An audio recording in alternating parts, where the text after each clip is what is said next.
Now it's more clear of what they can and cannot do. And apparently what you cannot do is have active marijuana in your system and operate a motor vehicle and be free from prosecution.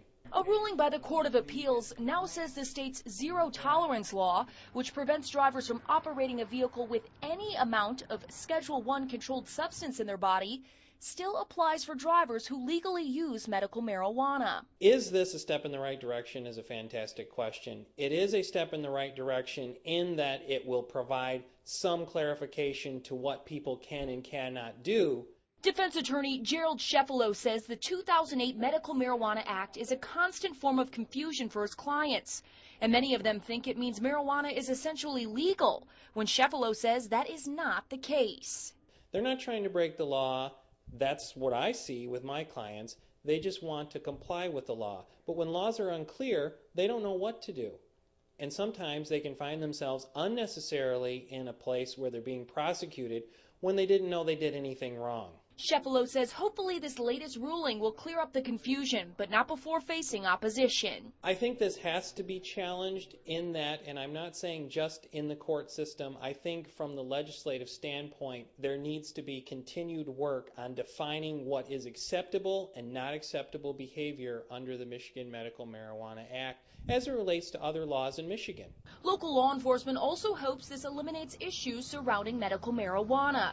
However, Traverse City Police Captain Brian Hefner says right now this new ruling will not change up how they patrol the streets. So our enforcement will not change. What's going to change is how the courts apply the law and the ruling from the appeals court and how the prosecutor charges individuals. But Sheffalo points out when laws are in a state of flux and changing, prosecutors have no real black and white guideline to follow. So prosecutors have the ability and control to decide what they're going to charge and what they're not going to charge.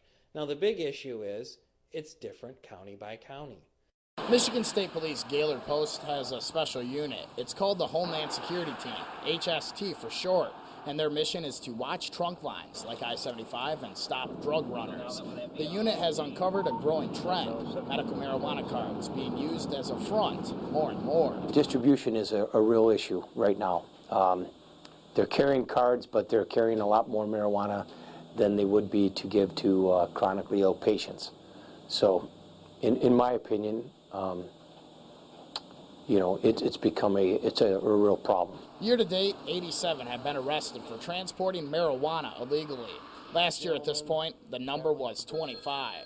Police are concerned with the age of those being arrested, 20 and 30-year-olds who are on their way to places like college campuses. Troopers believe some are going out of bounds when they apply for and receive their medical marijuana card. They're using it for reasons that weren't necessarily the reason that it passed in the first place. They believe that I-75 is being used as a trunk line to create a pretty lucrative business for some that have the card and others who want to smoke weed. It's also given the person that doesn't have a medical marijuana card direct access to marijuana, so it's becoming a epidemic. Gorno says there are people who use the card legitimately, but the people his team is picking up are abusing the system for personal gain. Did we ever have a complete handle on marijuana distribution?